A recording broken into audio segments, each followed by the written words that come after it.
We're back with one of 6 women candidates for the Democratic nomination. Our guest is the only one who is not a senator or congresswoman, but Marianne Williamson is an author of 7 best-selling self-help books. She's also a spiritual advisor. Good morning and welcome to the broadcast. Thank you. Thank you. I want to pick up with a question I asked some of our other guests, which is it important for Democrats to respond to tweets like the president has sent about Elijah Cummings, or should you stay focused on issues? Well, first of all, that is an issue, and it's important for every American to respond. You know, Mr. Mulvaney said something very interesting to me on your show. When he was talking about what Elijah Cummings said, why the president came after him, Mr. Mulvaney said what he said was wrong. Now, Mr. Mulvaney did not say what he said was inaccurate, the idea of children sleeping in their own feces, etc. He said what he did was wrong. So really, this is demagoguery. This is beyond, we use words like racism, but we need to understand, and every American needs to understand, the president sends out warning shots. You criticize me, I'm coming after you. That's why many Republicans will not take him on. That's why certain Republicans chose not to even run again. And now he's doing that with someone like the congressman. And I thought that was fascinating. What you did was wrong. It is wrong to come after me. That is how demagogues behave. You are running on a platform with some proposals that involve some massive restructuring of the U.S. government. One of the things you're floating is this idea of creating a Department of Children. Children and youth, yes. How is this different than what the Education Department does, and what is it that you're actually proposing? Well, the Education Department gets about $68 billion in the budget, and then within HHS, there is also the Agency of Children and Children and Families. That gets about $48 billion. Now, education is extremely important, but we have children who are traumatized before they even reach preschool. We have a relatively high infant mortality rate. We have problems that go beyond the things that are already covered. We have problems with the fact that children have PTSD. Millions of American children have PTSD that is considered as severe as that of returning veterans from Afghanistan and Iraq. We have millions of American children who go to school every day, elementary school students who are asking their teachers if maybe they have some food for them. We have American children who go to classrooms where there aren't even the adequate school supplies with which to teach a child to read. And if the child cannot learn to read by the age of 8, the high school graduation probability is drastically decreased, and the chances of incarceration are drastically increased. So we need a holistic perspective. We need more than just educational funding. We need wraparound services. We need trauma-informed education. We need to deal with the nutrition of our children, the high poverty rates, the violence in our schools, the trauma-informed education. There are so many issues for the whole child that need to be addressed.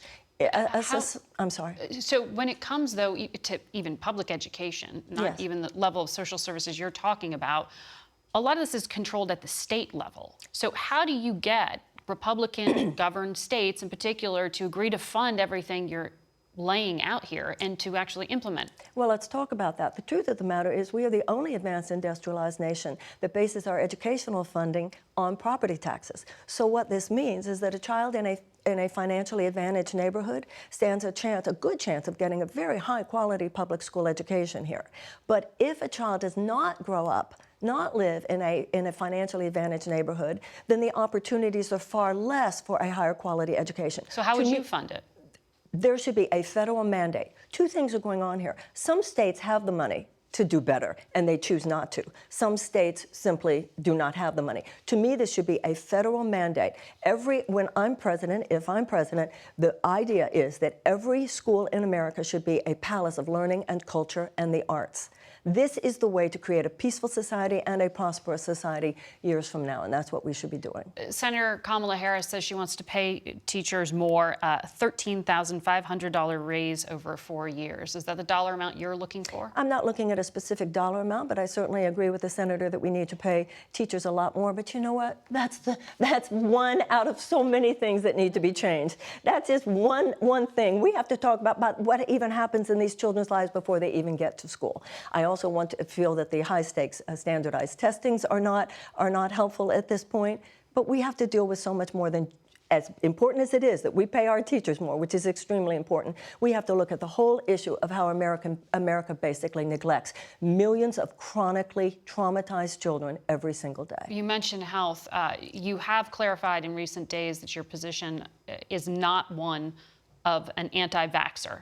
Well, do there are people who say support vaccines. Well, what's happening in the world today is that anybody who has any kind of conversation that is not towing the line with big pharma is called an anti-vaxxer. I am pro-vaccine. I am pro-medicine, and I also find the fact that and you don't object to antidepressants either. You've clarified no, that. if people want to use antidepressants, and I do not like the predatory practices of big pharma, and I don't know why people, when we are seeing what's going on now with the opioid crisis, where attorney generals all over this country are now indicting these big pharmaceutical executives for what we now know to have been their role in the opioid crisis. I find it so odd that people are just assuming that in every other area, they're just the paragons of pure intent and concern for the common good. As Commander-in-Chief, what do you think America's role in the world should be? Moral leadership.